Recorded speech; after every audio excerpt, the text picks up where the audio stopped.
Hi, this is Steve Walton from Tropic Heating and PatioHeat.com. Here we have a residential application, and in this application, the customer, I believe, is looking to heat up this central area here.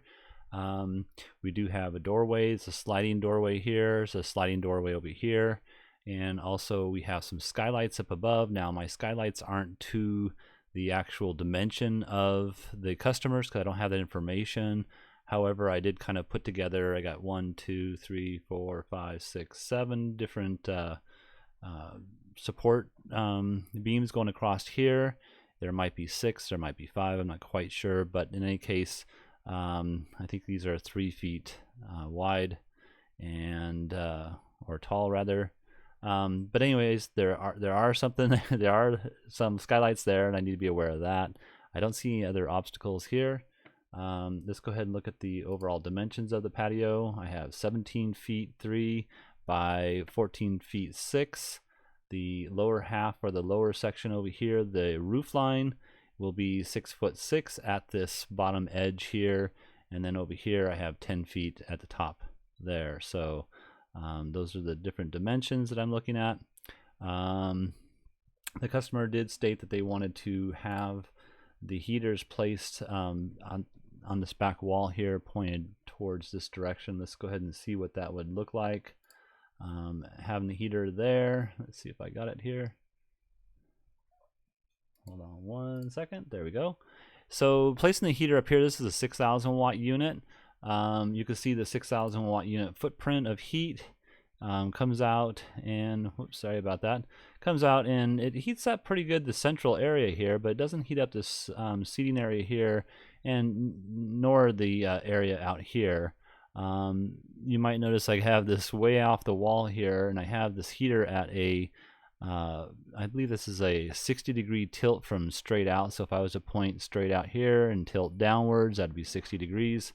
And with that, we do have a clearance that we're meeting here. So we have a clearance back here that's 18 inches from the edge of this bottom edge of the heater, and then 18 inches up to here. So that's why I have it kind of dangling out here like it is. You could put this bracket on the ceiling, or you could just mount it with a chain, something of that nature, to get it in this location. Or you could even just maybe mount it, centrally to the middle here, but we're still concerned about these skylights here. So, but that would be the footprint of heat, and the closer down to the surface of the ground you go, the tighter this beam becomes. And that's why I'm not too happy about this particular application. So let's go ahead and just look at what else we might be able to do. And my suggestion on this particular application would be something of this nature here. So this would be a, that last model, by the way, is a 6024, 6,000 watt, 240 volt, 2 element unit. These here are 4024s, and I have 2 of them placed out here in the patio. Let's go ahead and zip around here and kind of look at it from this point of view. You can see what I've done here is I've moved this edge, this edge here 18 inches away from the wall, and then I've found the center of this span here, which I have at, let me just point this out because this is a very important aspect of it. So I have it at 2 feet and 5/16, so almost, 2.5 feet, or 2 feet and 1/2 inch. And in any case, the reason why that's important is because there is a clearance above the heater. That clearance, above the heater here. Where are we at? There we go.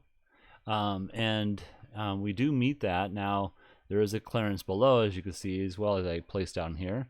And I'm out to this edge on that clearance, so that's why I actually have this hanging down at the height that I do. So again, you'd have to place a chain on here or modify the bracket some way. You can take this bracket, mount it on the ceiling, and then place a just a piece of channel throughout from here to the top, with, from the bracket up, let's say, to get your vertical or level placement of the heater itself. It has to be level, otherwise the elements are damaged. But anyways, this would be my suggestion. Let's go ahead and look at the footprint of heat.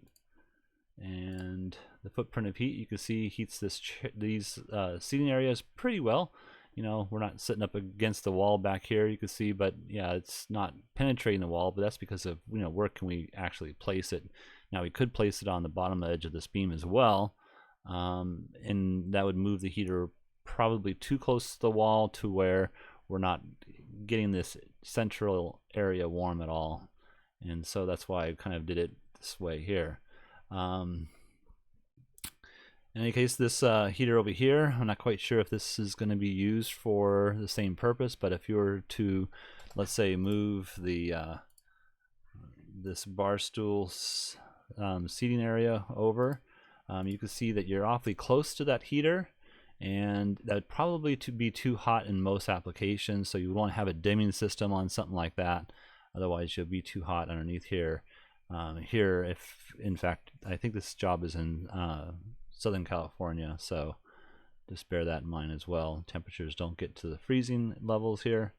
So anyway, that would be my suggestion, 2 of these 4,000 watt units. If you have any questions, or if you're looking for some assistance with your outdoor heating application, feel free to send us an email to support@patioheat.com.